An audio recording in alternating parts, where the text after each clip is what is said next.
Story world. అనగనగా సిరిపురం అనే గ్రామం ఉండేది. ఆ ఊళ్ళో శివమూర్తి, ఉమాదేవి అనే దంపతులు నివసిస్తూ ఉండేవారు. వారు ఎంతో పేదవారు. శివమూర్తి ఆ ఊళ్ళోని శివాలయంలో అర్చకుడిగా పనిచేస్తున్నాడు. శివమూర్తి శివభక్తుడు. శివుడంటే మహా ఇష్టం. ఆ ఊరివారు అతనికి కొన్ని సరుకులు ఇచ్చేవారు. ఆ సరుకులతో ఉమాదేవి గుడి ప్రసాదాన్ని తయారు చేసేది. ఆ ప్రసాదాన్ని తీసుకొని శివమూర్తి ఆ భగవంతుడికి సమర్పించేవాడు. అలా చాలా రోజులు ఇలానే గడిచిపోయాయి.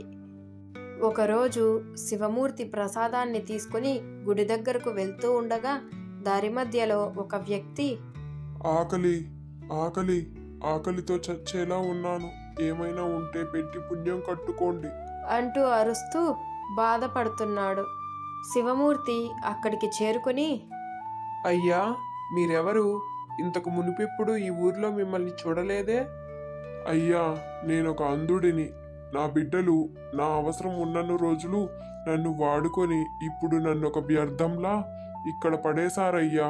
ఎటు వెళ్ళాలో తెలియక నిన్నటి నుండి ఇక్కడే ఉన్నాను. బాగా ఆకలవుతుంది. అయ్యో, అవునా? నా దగ్గర ఈ ప్రసాదం ఉంది. దీన్ని తీసుకొని మీరు తినండి, మీ ఆకలి తీరుతుంది. అలా ఆ ప్రసాదాన్ని అతనికిచ్చి అక్కడి నుండి గుడికి చేరుకుంటాడు. స్వామి, నన్ను క్షమించు స్వామి. ఒక అంధుడికి ఈరోజు నీ ప్రసాదాన్ని పెట్టాను అంటూ భగవంతుడికి క్షమాపణలు చెప్పసాగాడు శివమూర్తి.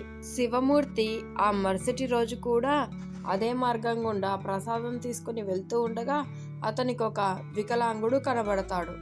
అయ్యా, నాకు బాగా ఆకలేస్తుందయ్యా. మీ దగ్గర ఏమైనా తినడానికుంటే ఇవ్వండి అయ్యా. అతన్ని చూడగానే శివమూర్తి మనస్సు ద్రవించిపోతుంది. దాంతో ఆ ప్రసాదాన్ని ఆ వికలాంగుడికి ఇచ్చేస్తాడు. మళ్ళీ శివుడికి మునుపటిలాగే క్షమాపణలు చెప్పసాగాడు. జరిగినదంతా కైలాసంలోని శివుడు చూసి నవ్వుతుండగా, ఏంటి స్వామి, ఎందుకా చిరుమందహాసం?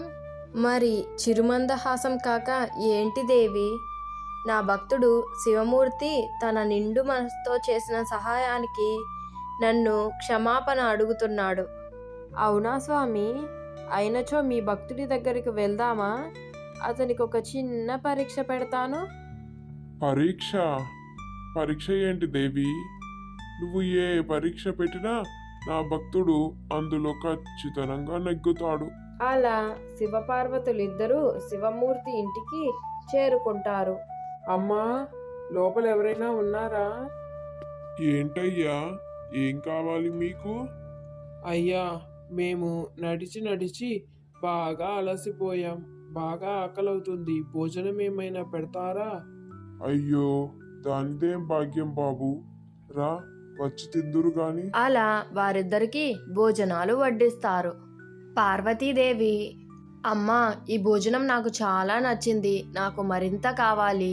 సరేనమ్మా, ఇప్పుడే తీసుకొస్తానుండు. అలా పార్వతీదేవి మళ్ళీ కావాలి మళ్ళీ కావాలి అని ఉన్న భోజనాన్నంతా ఖాళీ చేస్తుంది.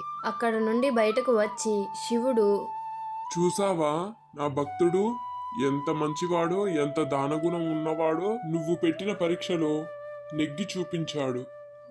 ఏంటి స్వామి, ఇంకా పరీక్ష పూర్తే కాలేదు, ఇప్పుడు చూడు ఏం జరుగుతుందో. అలా కొద్దిసేపటి తర్వాత ఒక స్వామీజీ శివమూర్తి ఇంటికి చేరుకున్నాడు.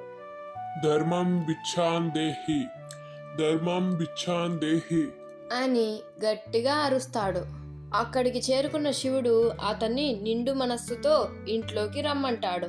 భార్య దగ్గరకు వెళ్ళి, ఉమా, మన ఇంటికి ఒక సాధువు వచ్చాడు. అతనికి నువ్వు భోజనం సిద్ధం చెయ్యు. అయ్యో, సమయానికి ఇంట్లో ఒక్క బియ్యపు గింజ కూడా లేదండి. అవునా? మరిప్పుడేం చేద్దాం? అతనిని వెళ్ళమని చెప్పనా? అయ్యో, అలా ఎలా చెప్తామండి?